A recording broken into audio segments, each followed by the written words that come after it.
আজ ছিল আমাদের সেকেন্ড ইয়ারের ফাইনাল ইয়ার পরীক্ষা।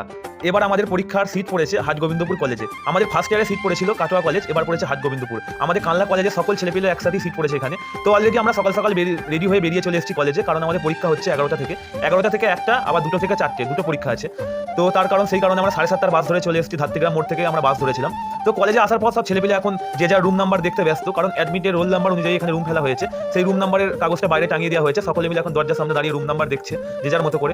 তো এখানে অনেকেই দাঁড়িয়ে আছে আমার বন্ধুরা। তো এখানে দাঁড়িয়ে আছে অদিতি, তারপরে এখানে প্রিয়াঙ্কাদি দাঁড়িয়ে আছে। তো প্রিয়াঙ্কাদিকে আমি জিজ্ঞাসা করলাম যে তুমি কেমন পড়াশোনা প্রিপারেশন নিয়েছো। ও তো বললো আমি পড়াশোনার টাইমই পাইনি, কারণ সারাদিন ওর নাকি ছেলে মেয়েকে নিয়ে ব্যস্ত ছিল। তো তারপরে কি করবে, তারপরে পরীক্ষা দিতে আসতে হবে। তাও রেডি হয়ে যে যার মতো করে চলে এসেছে পরীক্ষা দিতে। আমি আমার রুম নাম্বার খুঁজে আমি ঘরে চলে এসেছি। ঘরে আসার পরে এই হচ্ছে আমার বেঞ্চ।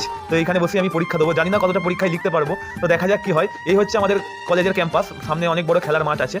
তারপরে কলেজে ঘরে রুমে বসার পর একটুখানি স্বভাব যে কে কোন রুমে বসলে একটু দেখে আসি, সেই মতো করে যে যার রুমে